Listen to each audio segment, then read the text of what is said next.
Hai semuanya. Kali ini, kita akan belajar topik yang seru dan dekat dengan kehidupan sehari-hari, yaitu toponimi, atau ilmu yang mempelajari asal-usul nama tempat. Pengertian toponimi. Toponimi berasal dari dua kata dalam bahasa Yunani, topos yang berarti tempat, dan onoma yang berarti nama. Jadi toponimi adalah studi tentang nama-nama tempat yang ada di sekitar kita, seperti nama desa, kota, sungai, gunung, teluk, bahkan nama jalan. Nama tempat tidak muncul begitu saja loh. Ada cerita sejarah, budaya, dan makna simbolis di baliknya. Kadang berasal dari kejadian penting di masa lalu, dari alam sekitar, atau bahkan dari tokoh terkenal. Toponimi di Indonesia. Di Indonesia, toponimi sering dikaitkan dengan cerita rakyat, legenda, atau tradisi lisan yang hidup di masyarakat.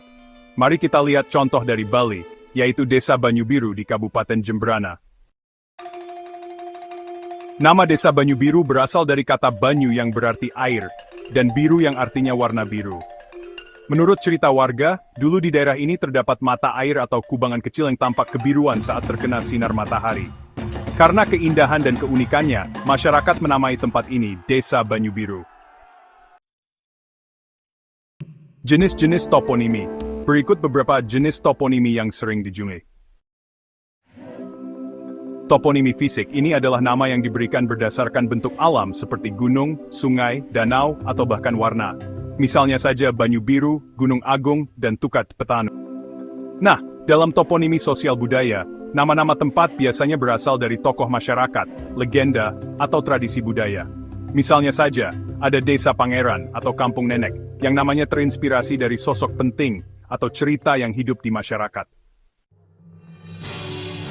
Berikutnya, ada toponimi sejarah atau peristiwa.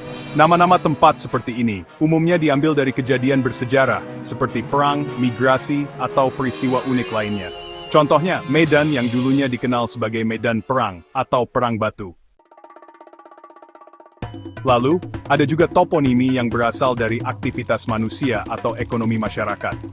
Nama tempat biasanya berdasarkan kegiatan utama penduduk, seperti bertani atau berdagang. Contohnya Tambak Rejo yang identik dengan tambak, atau Pasar Kliwon yang terkenal sebagai pusat perdagangan.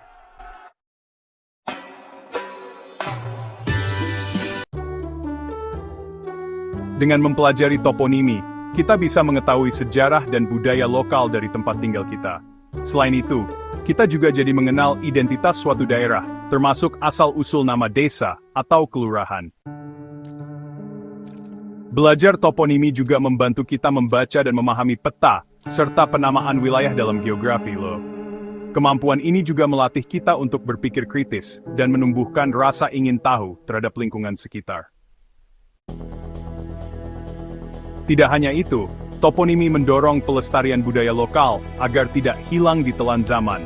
Dan tentu saja bisa menjadi daya tarik pariwisata, karena cerita nama tempat seringkali menjadi bagian menarik dalam promosi wisata. Sekarang kamu sudah tahu apa itu toponimi, jenis-jenisnya, contohnya dan manfaatnya. Nah, coba deh sekarang kamu amati nama desa atau kelurahan yang ada di Kabupaten Jembrana.